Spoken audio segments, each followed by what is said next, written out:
Saúde, amada igreja, com a paz do Senhor Jesus, amém? Glória a Deus.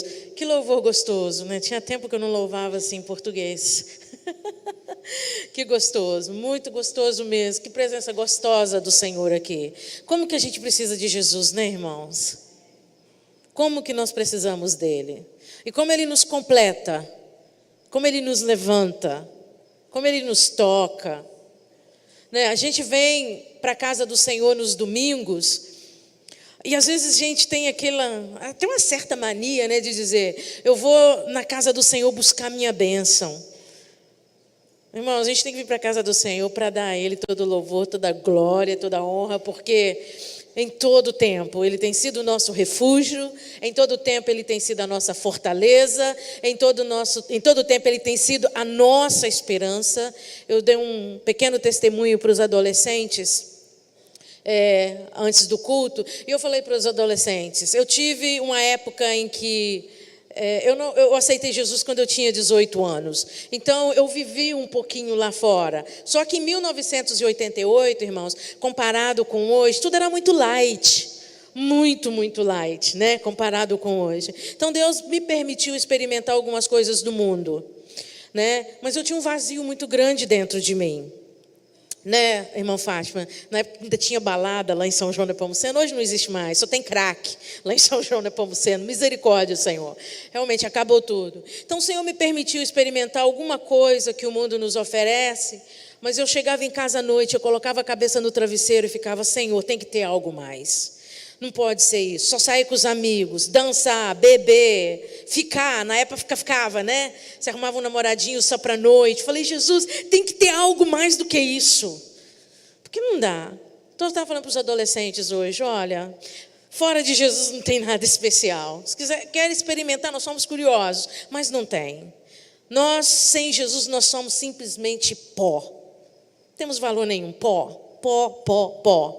É claro que nós vamos voltar para o pó. Do pó nós viemos, do pó voltaremos. Mas com Jesus nós vamos viver com Ele na glória. Então é diferente, remidos e lavados pelo sangue de Jesus. Então, irmãos, não deixe Jesus. Não deixe Jesus por nada deste mundo. Não deixe. Faça dele cada vez mais a sua rocha. Chega aqui na casa do Senhor. Abre o seu coração. Ame ao Senhor. Louve ao Senhor.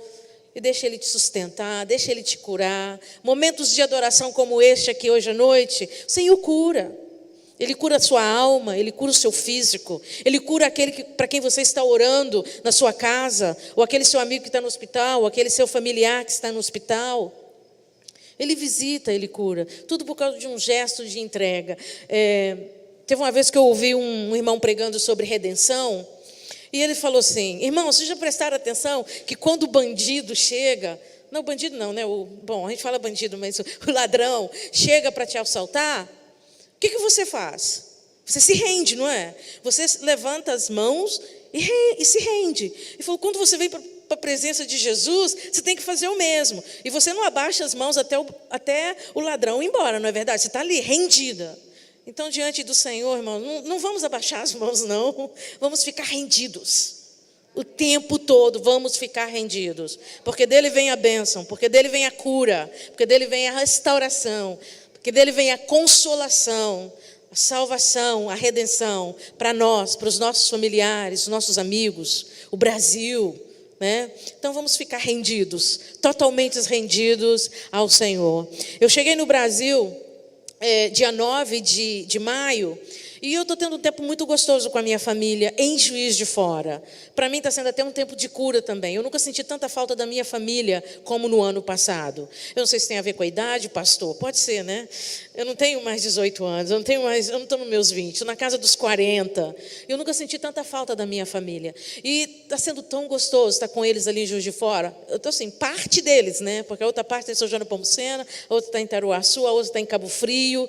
Mas pouco a pouco, né, eu vou estar encontrando. Então esses momentos têm sido momentos muito gostosos. Eu creio que até mesmo de fortalecimento e cura. E estar com vocês, irmãos em Cristo, tem sido muito gostoso também. Hoje pela manhã eu pude compartilhar um pouquinho do que Deus tem feito, né, ali no Japão, porque são 2 anos, eu venho a cada 2 anos. Compartilhar tudo que acontece nos 2 anos, dentro de 40 minutos, 1 hora, é muito pouco. Mas só para os irmãos terem uma ideia, né, daquilo que Deus está fazendo ali. E assim, uma alegria muito grande que eu compartilhei nesta manhã, e eu creio que os que estavam aqui pela manhã regozijaram-se comigo também, é que quando eu fui para o Japão pela primeira vez, há 16 anos e meio atrás, eu tinha um desejo muito profundo no meu coração. Eu sou evangelista, tá? Eu prego. Todas as vezes que eu venho aqui eu prego, o que Deus coloca no meu coração eu entrego para vocês, mas o meu chamado é evangelismo de rua, investir em relacionamento, apresentar Jesus para essas pessoas, e às vezes faço discipulado também, mas o forte mesmo, algo que sempre ardeu no meu coração, é falar para o pecador que ele é amado, que existe solução para a situação dele, para a alma perdida dele, a partir do momento que ele se entregar a Jesus. E quando eu fui para o Japão, eu tinha um desejo muito grande de ver as pessoas que eu estivesse alcançando juntamente com a Jocum ou com a igreja local, de ver esses, principalmente os jovens, aceitar Jesus, ser discipulado e ser enviado às nações. E hoje de manhã eu pude apresentar aqui para os irmãos, resultado dos nossos clamores, das nossas orações e do nosso trabalho junto, que eu falo, eu estou na linha de frente, mas se você não estivesse orando, se você não estivesse contribuindo, eu não estaria no Japão. Eu estou lá 16 anos e meio, e são exatamente 16 anos e meio que vocês estão lá comigo. Os que já estavam aqui em 2011, glória a Deus. Os que foram recebidos, né, no reino de Deus no decorrer desses anos, vocês também têm sido feito parte deste trabalho que Deus está realizando no Japão. Então, o ano passado e este ano, nós tivemos a alegria, o privilégio, o prazer, enfim, de enviar. O ano passado nós enviamos um grupo de universitários que nós temos trabalhado, aceitaram Jesus conosco, alguns já tinham aceitado Jesus, mas fazem parte do nosso grupo. Nós enviamos um grupo para as Filipinas, para fazer evangelismo nas Filipinas. Por quê? Porque nós queremos que eles venham ter experiências fora do Japão, ter a vontade de evangelizar aguçada e voltar para o seu próprio país e sair das 4 paredes e fazer mais do que eles têm feito dentro da universidade juntamente conosco. E este ano nós enviamos um outro grupo para os Estados Unidos, para o Texas, trabalhar com o Chi Alpha do Texas para alcançar os jovens ainda não cristãos na faculdade de Santo Antônio, no Texas.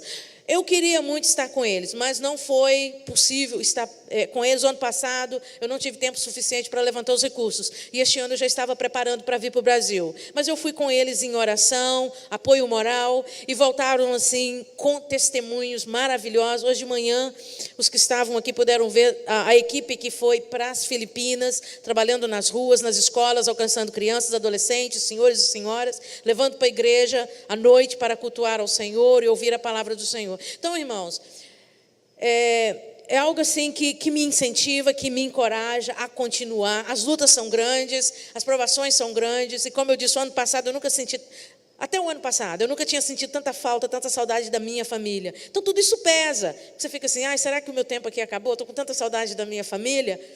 Mas não é, são coisas que, enquanto nós estivermos aqui na face da terra, nós vamos sentir saudade, é gostoso, porque significa que você ama, não é verdade?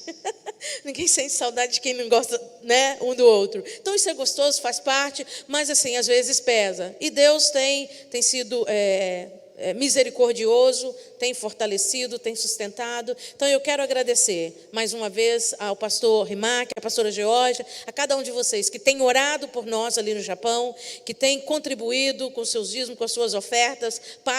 A igreja tem investido no avanço do reino de Deus ali no Japão. Temos muito a ser feito.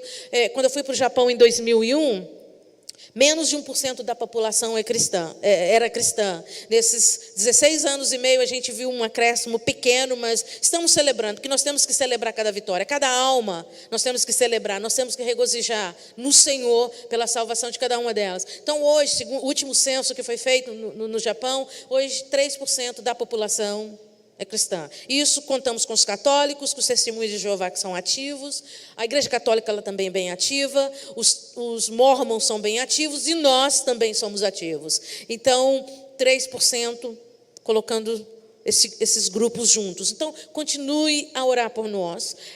90% da população ainda não aceitou Jesus. Isso não significa que eles não tenham ouvido a palavra, muitos já ouviram, mas é que Deus vem estar trabalhando, que essas sementes não venham ser perdidas, que quando clamarmos e orarmos, o Espírito Santo de Deus vem estar movendo o coração, porque o nosso trabalho é ir e anunciar. E a obra de convencer é do Espírito Santo, né? E quando nós clamamos, nós damos munição ao Espírito Santo de Deus para mover, para trazer arrependimento, para trazer conversão, trazer cura e libertação. Então, muito obrigado pela confiança, pelas orações, e continue clamando por nós. O ano passado não foi só um ano difícil para mim, foi um ano difícil para muitos missionários. Então, nós precisamos da cobertura espiritual. Satanás sabe que o tempo dele está chegando. E ele tem atacado das mais diversas formas. Casais, tem atuado na área de relacionamentos, finanças, pessoas tendo que retornar para os seus próprios países porque o sustento não tem sido o suficiente. O mercado financeiro anda mais do que nervoso. Eu cheguei no Brasil, o dólar disparou. Então, assim, tudo isso acaba afetando o missionário no campo. Então, esteja orando, né, para que Deus venha continuar nos fortalecendo e derramando das suas bênçãos sobre nossa vida. Amém? E como eu disse hoje de manhã, né, eu estou fazendo 16 anos e meio de Japão, e o ano passado eu completei 25 anos de ministério de tempo integral. Né? Então, bodas de ouro, né? De prata, né? Não, eu vou chegar na de ouro, gente. Se Jesus não voltar até lá. Né? Então, 25 anos servindo ao Senhor Jesus de tempo integral, servindo Jesus no Brasil. A época que eu fiquei na Inglaterra aprendendo inglês, estudei e servi ao Senhor Jesus lá, servindo no Japão, servi alguns países também na Europa, com a Jocum. Mas o meu campo missionário mesmo é o Japão. Meu coração, desde a última semana de junho de 1992, que o meu coração bate pelo Japão, pelo povo japonês. E ali estou. E vou estar até o Senhor voltar ou Ele me levar. Amém, irmãos? Glória a Deus. Deus é bom, Deus é fiel. Desanima não, irmãos. Deus é fiel. Então, você que trouxe a sua Bíblia, você vai abrir comigo.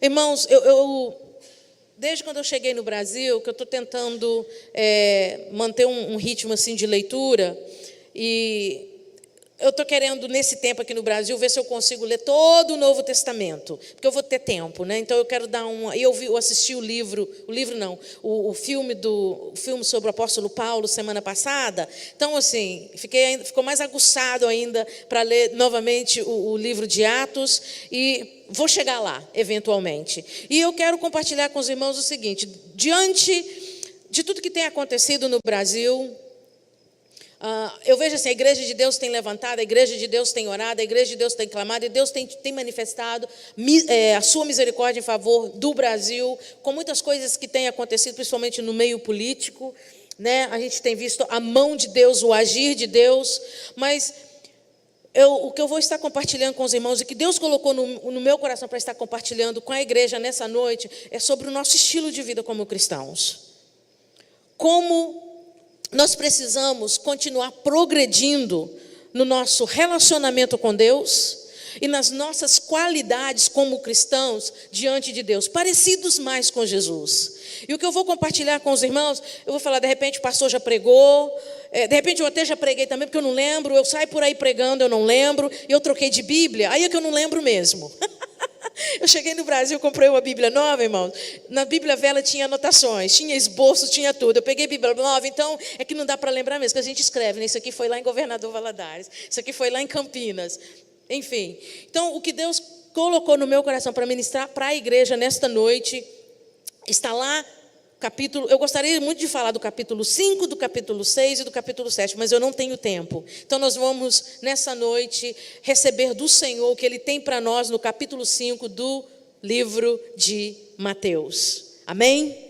Como eu gostaria de dar uma passadinha no capítulo 6 e no capítulo 7 também, que é conhecido, esses 3 capítulos conhecidos como o Sermão da Montanha, o Sermão da Montanha, e conhecido também como as Beatitudes, né? Sobre as nossas atitudes.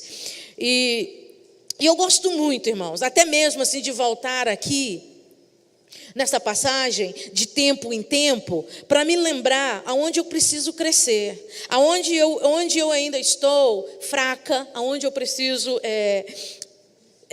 deixar o Senhor trabalhar mais no meu coração, para que eu possa, mesmo sem falar, mas com o meu agir, com o meu servir, pregar a palavra de Deus. Eu não sei se é a Madre Teresa que falava, prega o evangelho, e se necessário for, use palavras. Então, assim, é um viver tão santo, tão puro, que as pessoas vão olhar para você e vão desejar saber mais de você, e por que você é do jeito que você é. É claro que Deus, Ele nos cria.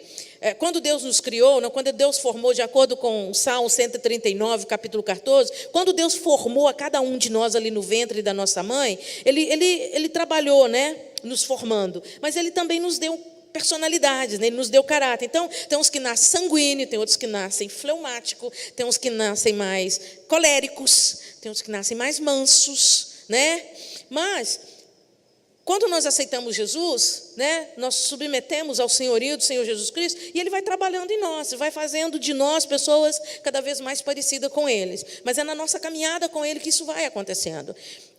E nós vamos estar meditando nos 8 primeiros capítulos, nos primeiros 8 versículos do capítulo 5, que para mim é como um manual do Senhor, um manual do cristão, Nós, quando nós vamos trabalhar, entrar numa companhia para trabalhar, eles passam informações para nós, às vezes até um manual do que você vai fazer, o que você não pode fazer, sei lá, como se comportar. E eu vejo assim que, principalmente, o que nós vamos estar vendo aqui nessa noite é como se fosse o manual do Senhor para nós, os cristãos.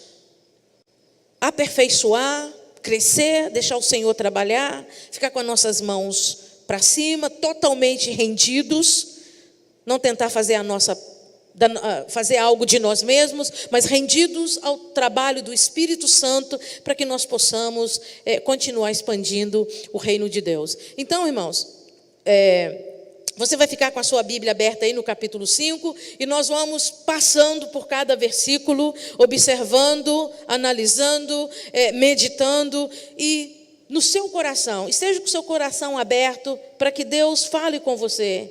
Maria, eu preciso que você cresça mais aqui. Maria, está um pouco a desejar aqui. João, olha bem isso aqui.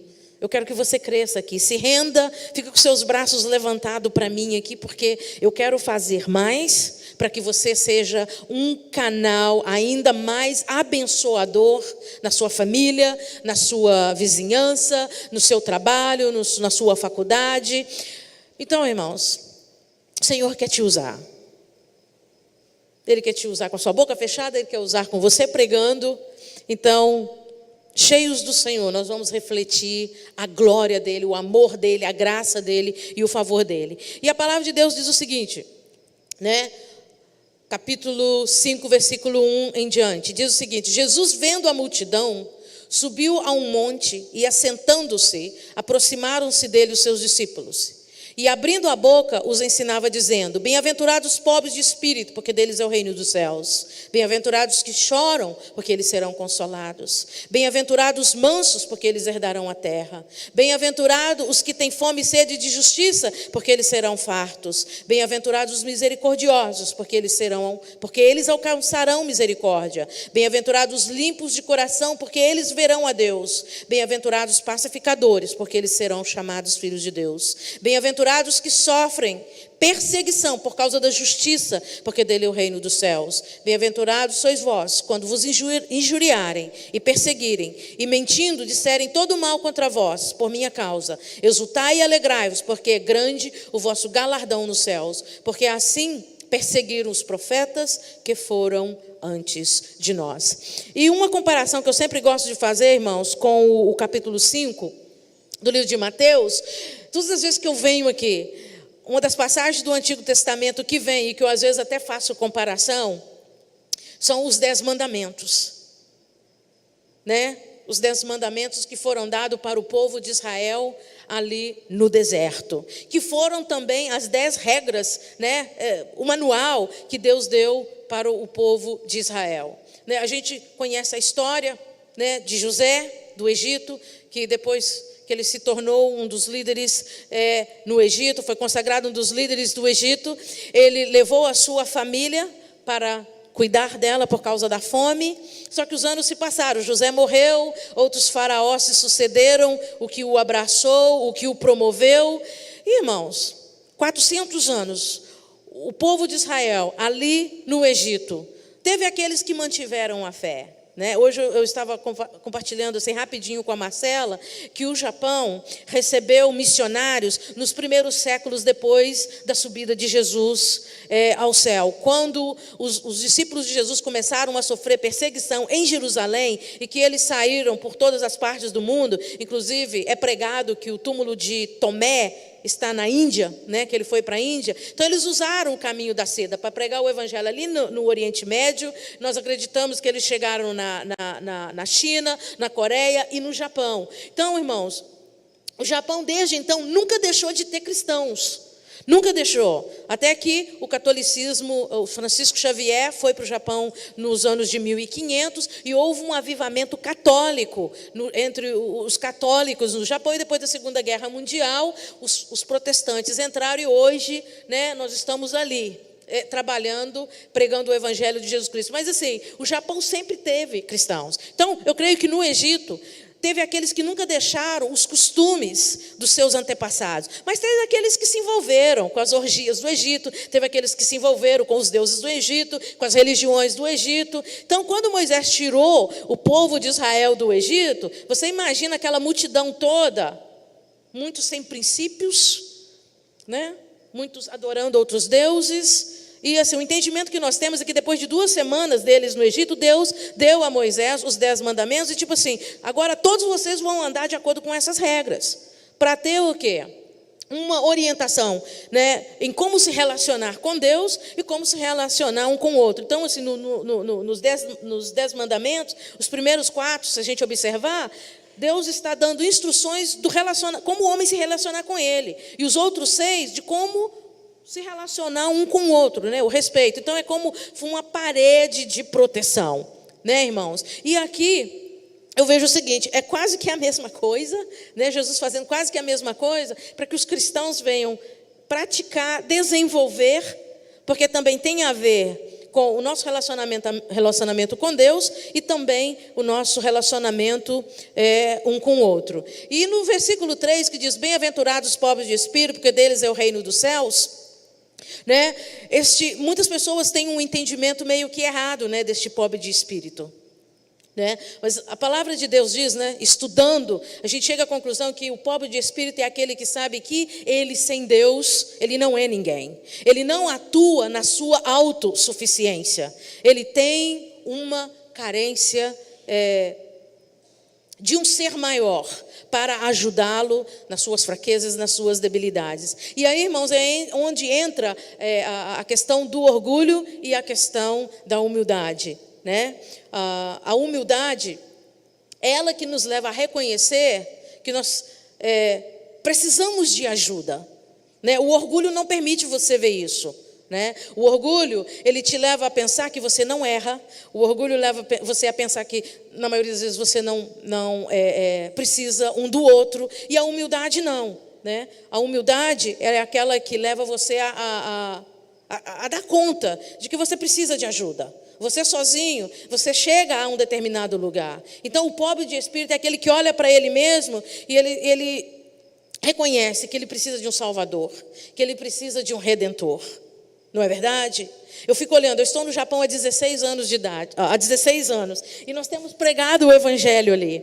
E o que eu tenho observado é que o orgulho no coração do japonês é algo assim muito, muito grande. Ele faz de tudo para não errar. E quando ele erra, ele não quer que você descobre que ele errou. E a coisa mais difícil é você ver um japonês pedindo desculpa. A coisa mais difícil. Então, assim, ele é bem autossuficiente. Ele acha que no poder dele, na força dele, ele pode conseguir muita coisa. E muitos deles, irmãos, o japonês é um povo que lê muito. E muitos deles já leram a Bíblia de Gênesis a Apocalipse, mas acha que não precisa de Deus.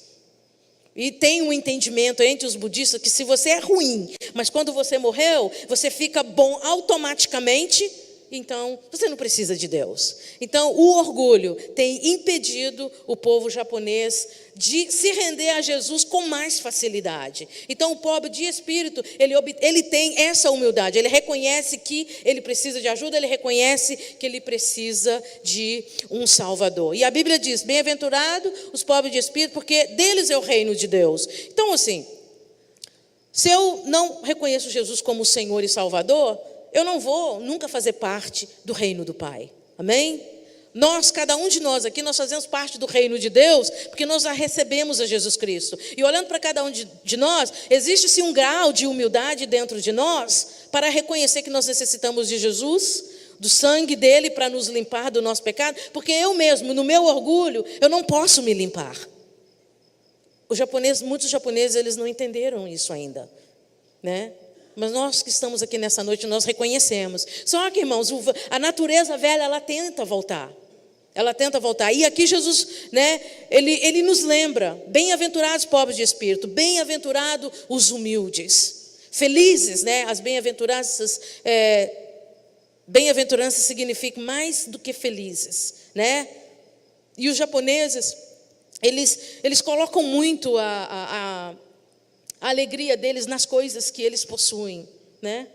Se ele tem uma casa, se ele tem um bom carro, ou se ele tem um bom cargo, ele fica aquele orgulho ali, ele não precisa do Senhor, ele não tem essa humildade de reconhecer que ele vai viver aqui por um tempo e para voltar para o Senhor ele necessita de reconhecer que ele é fraco, que ele é pecador. Então, entrar nessa condição, eu sou miserável, eu sou pecador, é dificilmente.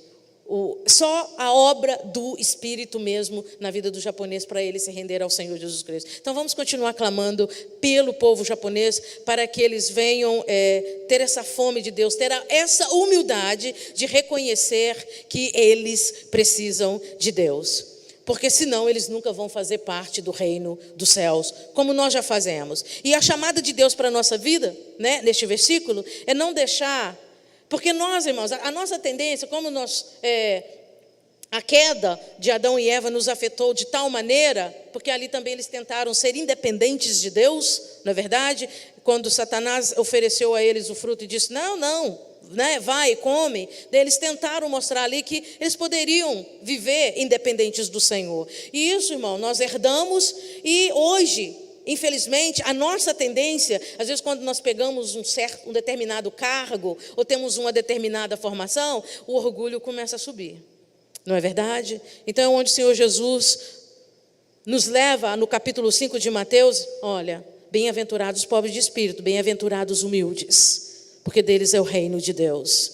Então, irmãos, vamos clamar ao Senhor que a humildade cresça e que o orgulho desapareça do nosso coração, do coração daqueles que já ouviram a palavra de Deus, mas que têm sido autossuficiente, não reconhecido o poder e a autoridade de Deus. Porque só da pessoa não reconhecer o poder e a autoridade de Deus, ela já está pecando, né, irmãos?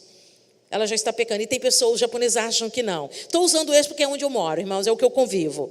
Aí o versículo 3 diz o seguinte, bem-aventurado, o versículo 4, bem-aventurados que choram, porque eles serão consolados. Esses choram aqui, eu sei que quando nós chegamos diante do Senhor e nós choramos, né, as nossas dores, as nossas aflições, o Senhor é aquele que nos consola. Mas esse chorar aqui, a palavra de Deus, né, o que nos dá o entender é que são aqueles que choram por causa do seu pecado, por causa da sua condição de pecador. E todas as vezes, né, deixa eu até olhar aqui onde eu anotei, todas as vezes que eu olho essa passagem aqui, eu lembro da mulher pecadora. Da mulher pecadora que está lá em Lucas, no capítulo 7, versículo 37 em diante, se você quiser abrir. Todas as vezes que eu passo por essa passagem, eu lembro dessa mulher pecadora, né? Aquela que chorou aos pés de Jesus e também ungiu os pés de Jesus com unguento. O que se passou com esta mulher? Ela já tinha ouvido falar de Jesus com certeza, e um determinado fariseu, observando Jesus, as pregações de Jesus, os sinais de Jesus, este fariseu vem, mencionado aqui em Lucas, no capítulo 7, versículo 37 em diante, esse fariseu, ele convida Jesus a vir na sua casa. Mas é mais para questionamento, mais para as perguntas, né? Porque ele tinha a posição dele, ele se considerava, né? Ele tinha a sua posição, ele se considerava um sábio.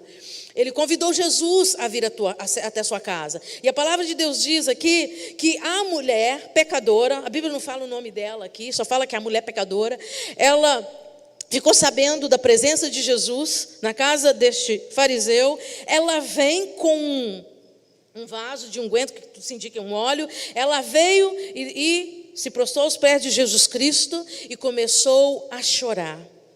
Ali ela estava chorando por causa do seu pecado. Ali ela estava chorando por causa da sua condição. A Bíblia fala que ela era pecadora. Eu creio que na sociedade ela enfrentava o problema de quê? De rejeição, porque ela era pecadora. Sabe lá, dá a entender que ela era uma prostituta, né? A gente lendo, né? Ali ela estava chorando diante do Senhor, os seus pecados, a rejeição da sociedade, né? Quem sabe os pais tinham expulsado de casa porque também, né, vivia uma vida de pecado. E esta mulher, chorando ali nos pés de Jesus, ela também ungia os pés de Jesus.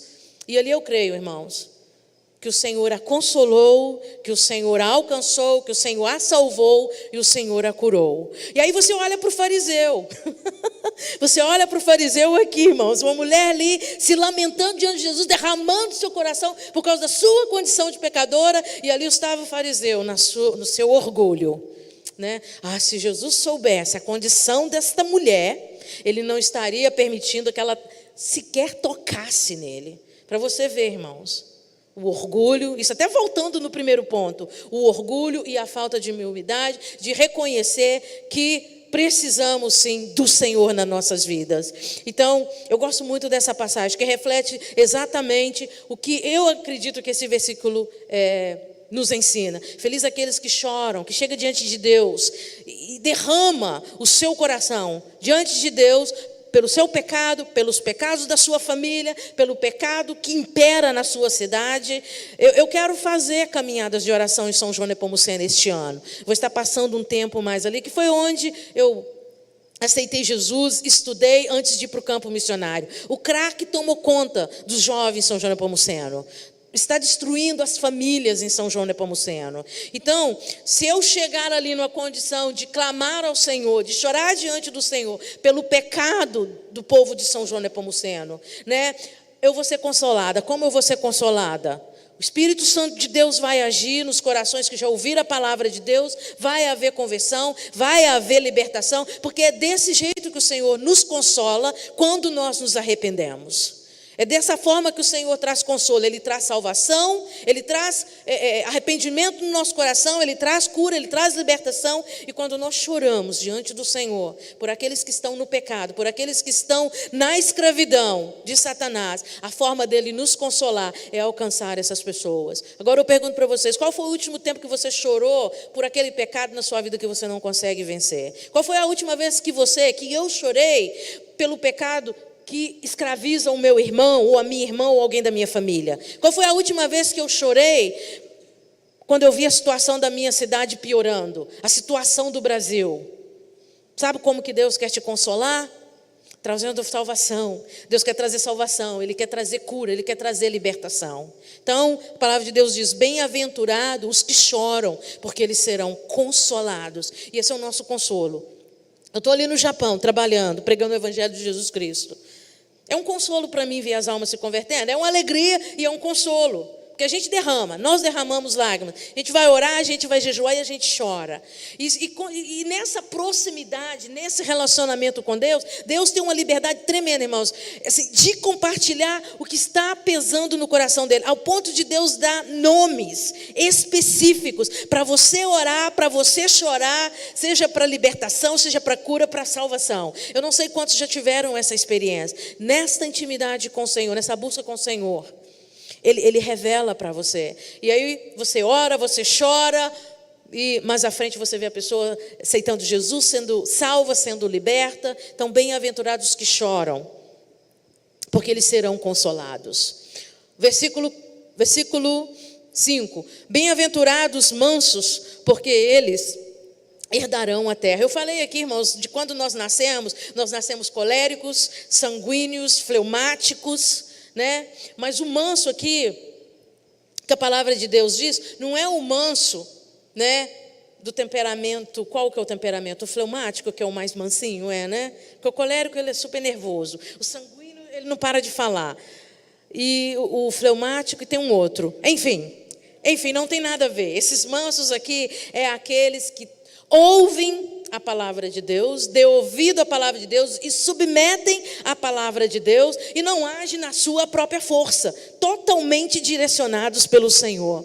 Eu comecei a frequentar uma igreja no Japão ano passado. O pastor é um pastor americano, ele é pastor Low, ele é afro-americano. Esse homem é a presença de Jesus em pessoa na minha frente. Ele entra no templo, você sente a presença de Deus. É assim, o papai chegou. Essa é a presença que o pastor Low carrega. E o pastor Low, ele não nasceu assim. Foi a comunhão dele com Deus, a busca dele com Deus. Ele já foi colérico, ele já foi desafiador, né? E hoje o pastor Low, na sua caminhada com Deus, o testemunho dele é tremendo. Vários desafios como pastor, ele foi quebrantado pelo Senhor. Ele aprendeu a mansidão com o Senhor. Primeiro, ele deu ouvido à palavra de Deus. Ele creu e submeteu. Por isso que eu falei no início, irmãos, nós temos que estar rendidos. Se nós não estivermos rendidos, a gente abaixa a mão. Desculpa a expressão, a gente começa a fazer besteira. A gente sai da dependência de Deus. A gente começa a achar que nós somos autossuficientes. Então, esse manso é aquele que ouviu, é aquele que creu, é aquele que submeteu. Então, Deus fez dele uma pessoa mansa, ou fez dela uma pessoa mansa. Então, eu estou usando o exemplo aqui do pastor Low. Que a palavra de Deus fala, né?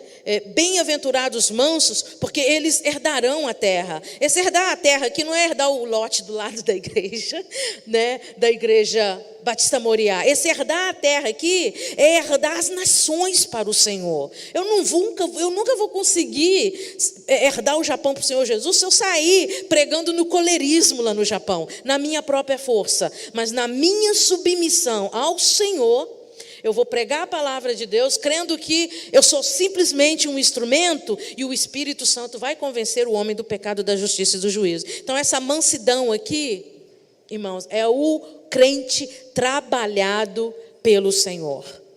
Até que ponto eu já alcancei mansidão no Senhor? Até que ponto eu já recebi essa mansidão do Senhor? Eu quero ver o Japão rendido aos pés do Senhor Jesus Cristo, mas eu tenho que continuar me curvando, eu tenho que continuar ouvindo do Senhor, crendo no Senhor, submetendo ao Senhor, ao senhorio do Senhor Jesus Cristo, continuar crendo que, Isabel, você não consegue convencer ninguém, porque às vezes a gente quer convencer, né? Nós queremos. A gente fica numa luta aí no Facebook, tentando convencer alguns brasileiros aí, de alguns países, de alguns partidos políticos. A gente quer convencer. A gente não convence ninguém, irmãos. E muito mais um pecador que ele precisa de Jesus. Então, é ouvir do Senhor, crer que Ele é poderoso para fazer, submeter e caminhar de acordo com a direção do Senhor. Aí você vai falar, a pessoa vai ouvir, porque às vezes quando nós chegamos também pregando no colerismo, a pessoa não quer nem ouvir.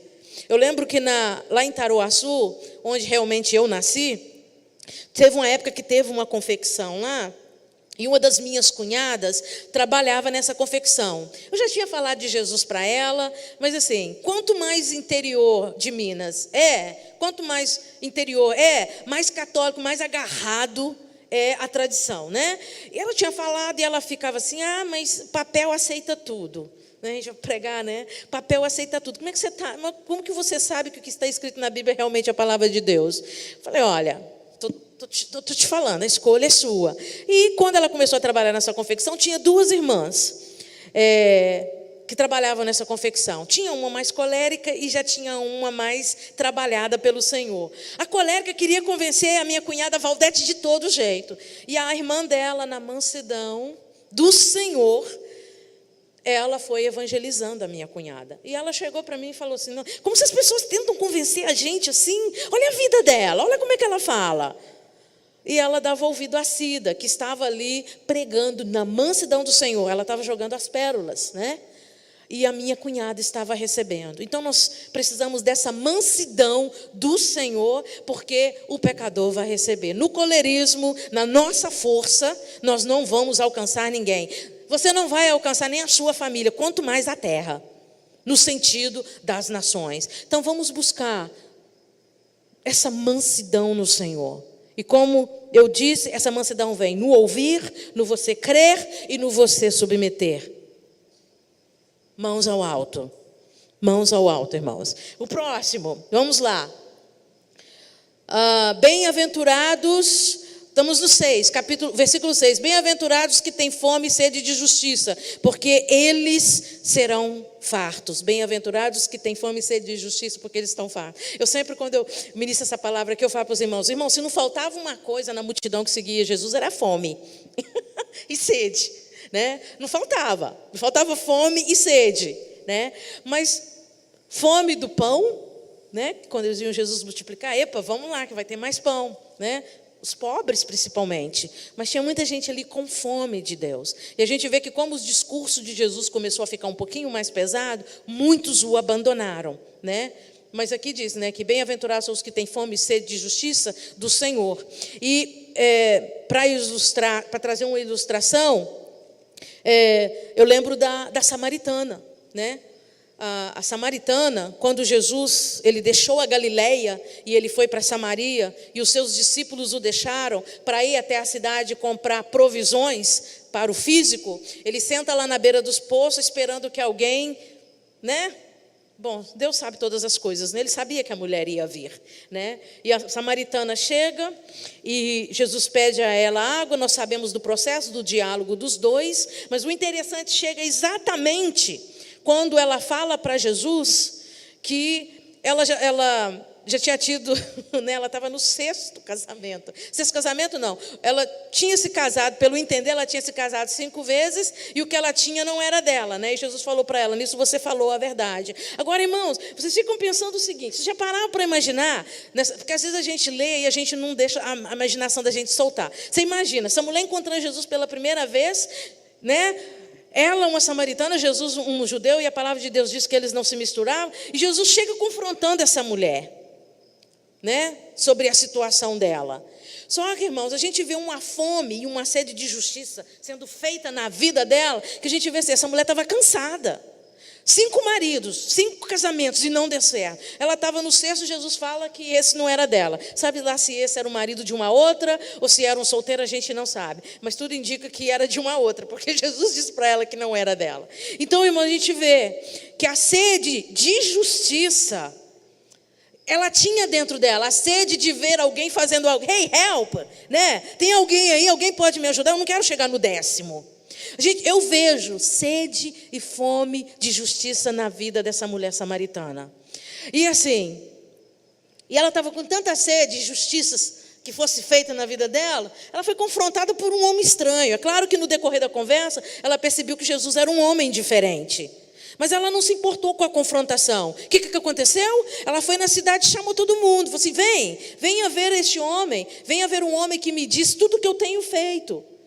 E o povo ficou curioso, né? Falou assim: não, vamos lá ver. E aí a gente conhece o desenrolar da história, não é verdade? E quantos irmãos na nossa sociedade hoje estão esperando que você saia da sua zona de conforto e numa conversa gostosa como Jesus teve com ela, né? Eu estou aqui porque meu açúcar acabou, eu preciso, você pode me emprestar uma xícara de açúcar? E aí você começa a conversar com a sua vizinha, e quando você vê, você já falou de Jesus, o Espírito Santo usou a sua voz na sua mansidão já obtida no Senhor para falar na vida dela. Ela vai abrir o coração, vai confessar pecado. Você, na mansidão do Senhor, movido pelo Espírito Santo de Deus, vai confrontar no seu pecado, e ela não vai se irritar com você, muito pelo contrário. Amor, vamos na igreja semana que vem, porque a mensagem que a vizinha me deu foi tão impactante que eu quero que você ouça também. Amém, meus irmãos? Quantas pessoas lá fora com fome e sede de justiça e estão esperando que nós, eu e você, venha sair das quatro paredes, trazer a confrontação do pecado na vida dessas pessoas, não pelo meu colerismo, não por aquilo que eu acho que eu sei, mas pelo agir do Senhor através da minha vida. Então, bem-aventurados que têm fome e sede de justiça, porque eles serão fartos. O que aconteceu com a samaritana? Eu acredito que ali ela aceitou Jesus, ela foi remida, e eu acredito que ela abandonou o cesto, que não era dela, e começou a viver uma vida diferente. Porque, pelo visto que ela deu uma ótima evangelista, Foi para a cidade e já falou para todo mundo. Então vamos para o próximo, irmãos. Bem-aventurados misericordiosos, porque eles alcançarão misericórdia. Irmãos, se tem uma característica que não pode faltar na vida do crente, é a misericórdia. Por quê?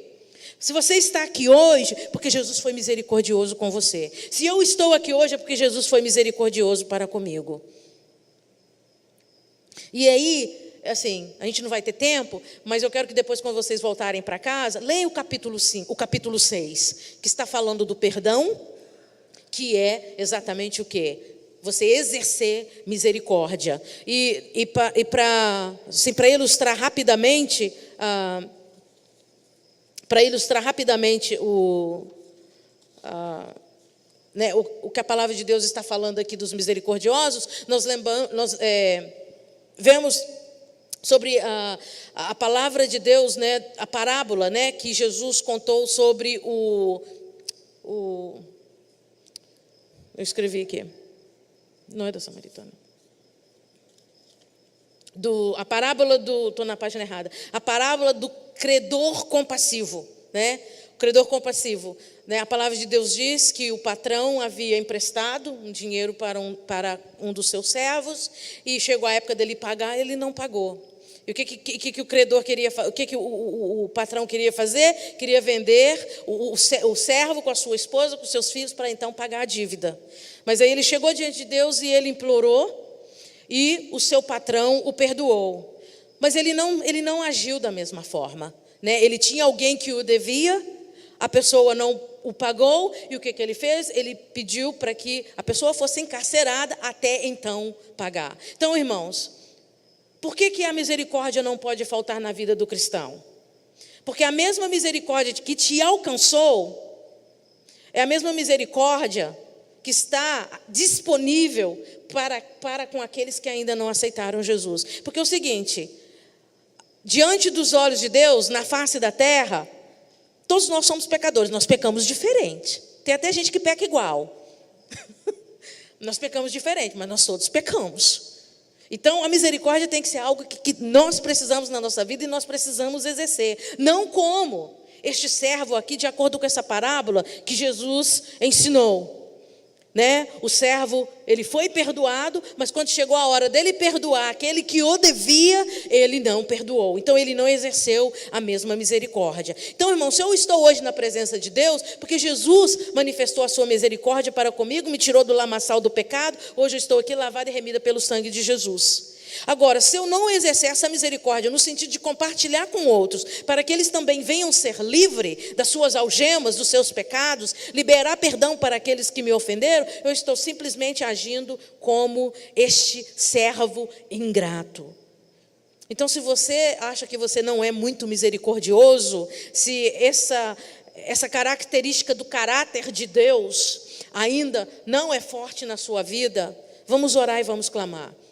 Porque a palavra de Deus diz que se a misericórdia do Senhor não se renovar em favor da minha vida a cada manhã, acabou. Se a misericórdia de Deus não se renovar em favor das nossas vidas a cada manhã, acabou.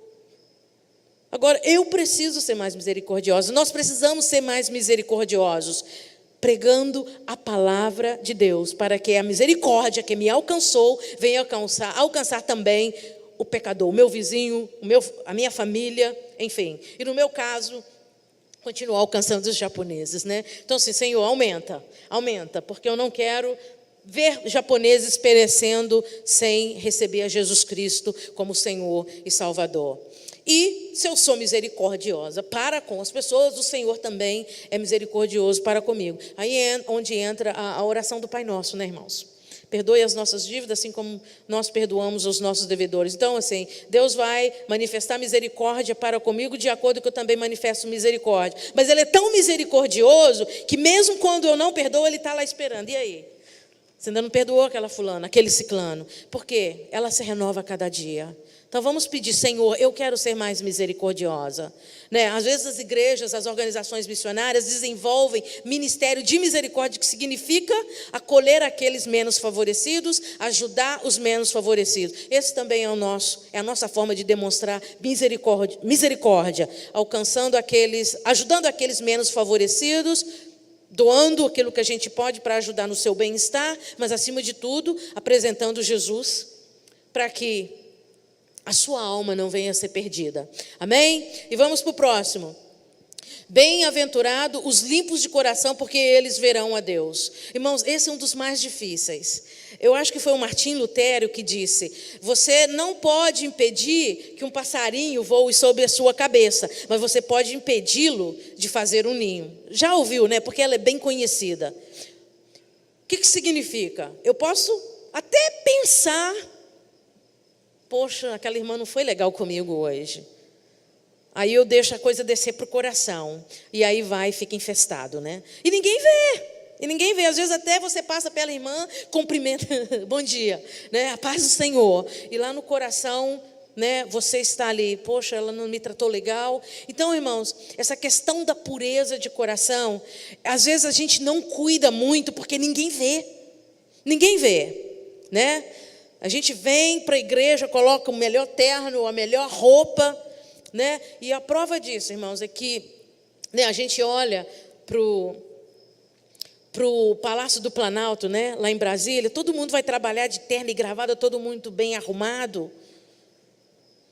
Mas as ações dos nossos governantes não condiz com o que está por fora, não é verdade? Não condiz. Só que nós que temos Jesus também, às vezes a gente deixa passar batida. Não, foi só um sentimentozinho. E a coisa vai aumentando, vai crescendo. E às vezes chega a se tornar até mesmo amargura. E a palavra de Deus, bem-aventurado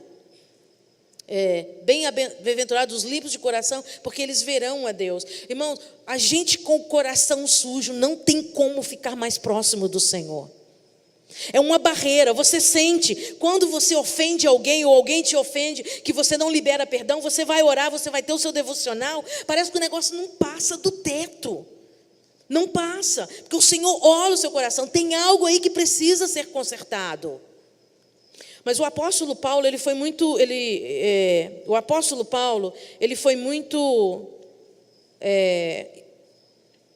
sábio, depois que ele aceitou Jesus, né? Que ele teve um encontro com Jesus. O que ele foi no passado, né? Ele teve as suas experiências, e é claro que depois que ele aceitou Jesus, ele pôde usar algumas dessas sabedorias, né, para ajudar nas suas ministrações, no seu caminhar mesmo com Deus. E lá em Filipenses, no capítulo 4, no capítulo 8, ele estava ministrando para a igreja de Filipos, e ele sabe, todo cristão tem essa luta com o pensamento, irmão.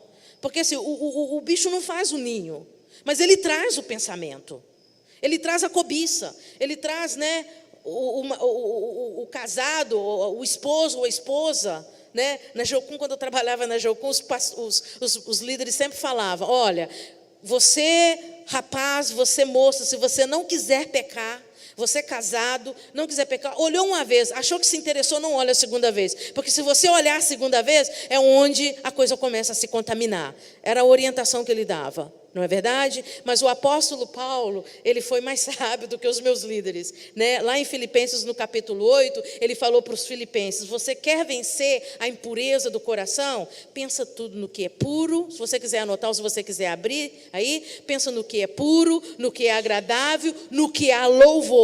Ocupe os seus pensamentos com essas coisas, porque o passarinho não vai trazer mau pensamento.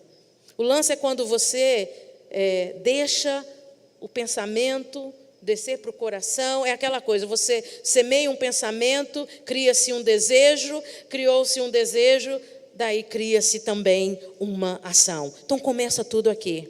Então o apóstolo Paulo, ministrando para os cristãos de Filipos, ele disse: Ocupa a sua mente com aquilo que é lá de cima, com tudo que é bom, tudo que é agradável, tudo que há louvor. Se não há, descarta. Assim você vai manter o seu coração puro. Então, a promessa de Jesus para as pessoas que se mantêm mentalmente puras, é que elas verão a Deus. E o que isso significa? Uma maior compreensão de Deus nesta vida até encontrá-lo face a face. Então não tem como o meu relacionamento ficar íntimo com o Senhor se o meu coração, eu deixo impurezas, pecados não confessados no meu coração, no nosso coração. Então nós precisamos confessar todos os dias, né? Chegar diante de Deus, confessar os nossos pecados e não deixar acumular sujeira no nosso coração. E o próximo, bem-aventurado os pacificadores, porque eles serão chamados filhos de Deus.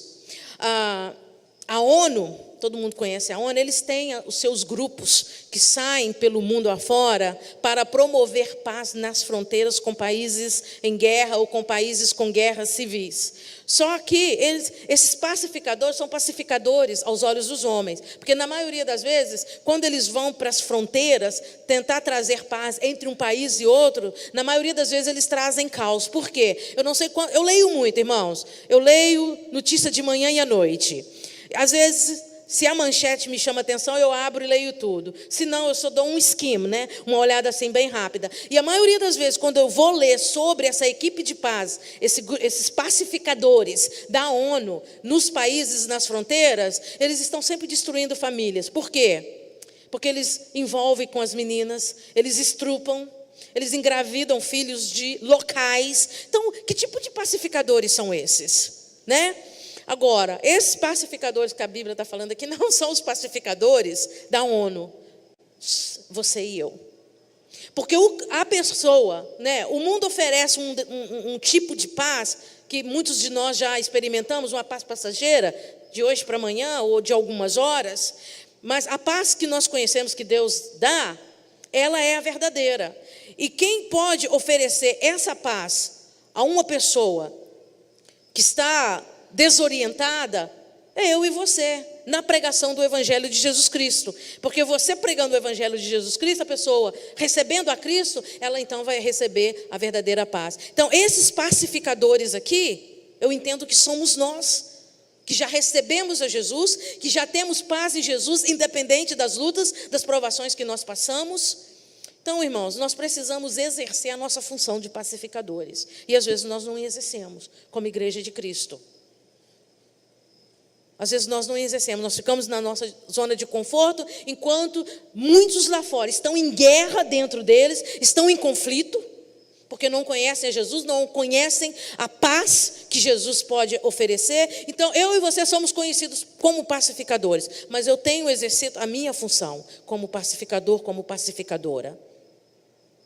A ONU não vai resolver o problema da humanidade. As equipes de paz da ONU não vai resolver. Vai trazer um certo, né, vão apaziguar ali um pouquinho, mas a verdadeira paz é a que você e eu experimentamos em Jesus Cristo. Então vamos exercer a minha função, vamos exercer a nossa função de pacificadores diante do Pai. Amém? E para terminar, nós vamos ler o versículo 10 e 11, que diz o seguinte: bem-aventurados que sofrem perseguição por causa da justiça, porque Deus é o reino dos céus. Bem-aventurados sois vós, quando vos injuriarem e perseguirem e mentindo disserem todo mal contra vós por minha causa. Porém, exultai e alegrai-vos, porque grande é o vosso galardão no céu, porque assim perseguiram os profetas que foram antes de vós. Então, irmãos, perseguição, você já deve ter sofrido, você vai sofrer, talvez não se compara com o que vocês vão estar vendo aqui no próximo domingo, quando vocês estiverem aqui orando pela igreja perseguida. Não passa nem perto da perseguição que eu já passei na minha família, por ter aceitado Jesus, vindo de uma família muito católica. Nem se compara com a perseguição que de repente você já passou no seu trabalho, porque a perseguição da igreja perseguida é morte, é estupro, são abusos, coisas assim não humanas, né, para melhor né, para simplificar. Então, a palavra de Deus diz aqui para você se regozijar, porque os profetas que se passaram, você vai olhar no Antigo Testamento, os próprios discípulos de Jesus, a forma que eles morreram, né, no filme Paulo, né, passa ele sendo decapitado. Então, irmãos, mas qual que é a nossa maior riqueza? Nós conhecemos Jesus, o nosso espírito foi avivado no Senhor, de acordo com João capítulo 1, versículo 12, né, que nós aceitamos Jesus, Ele nos fez de criatura seus filhos. Então o que interessa realmente é o nosso espírito. Se eu vou morrer fuzilada, se eu vou morrer enfim, não importa, o importa é que eu vou partir para o Senhor. Então, se você é perseguido porque você está pregando a palavra de Deus diz, regozije-se, porque aconteceu com os profetas e não vai deixar de acontecer conosco. Tem acontecido no Oriente Médio, na Ásia, e eu creio que eventualmente vai acontecer no Brasil, mas não se esmoreça, porque maior é o que está com você, e o seu galardão está garantido, se você não desistir, se você não colocar, se você não abandonar Jesus por causa da perseguição. Então regozije-se quando perseguido, não por causa de algum pecado que você ainda pratica e alguém fala de você, mas quando você estiver fazendo a vontade de Deus e te perseguirem por isso. Então, irmãos, principalmente as primeiras 8, onde eu ainda posso crescer? Onde eu ainda preciso crescer? Na minha humildade,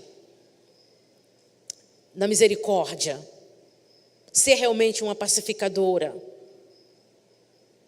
buscar pureza de coração, porque às vezes a gente se acomoda, mas o Senhor quer te proteger com esse manual, e Ele quer que você exerça, porque cada uma dessas bem-aventuranças são seguidas de promessas, e o Senhor quer que você possua todas elas. Então, irmãos, vamos passar por aqui uma vez por mês, leia o capítulo 6, o capítulo 7, fala dele para a sua família, fala para o seu colega de trabalho, para os seus irmãos, e vamos crescer juntos no Senhor. E ser o canal de bênção nas mãos do Pai, e alcançar o maior número possível para o Senhor Jesus, não guardando este tesouro só para mim, só para você. Amém? Amém, igreja? O Evangelho de Jesus Cristo é muito simples. É amor, perdão e misericórdia. Então é você amar, é você perdoar, é você exercer misericórdia. Você vai refletir a glória do Senhor. A gente que complica o Evangelho de Jesus Cristo. A gente complica. Por quê?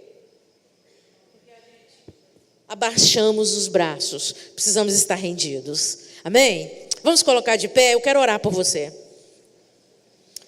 Oh, Jesus. Aleluia. Pai, muito obrigado, Pai. Muito obrigado pelo teu amor para com cada um de nós, Senhor Jesus.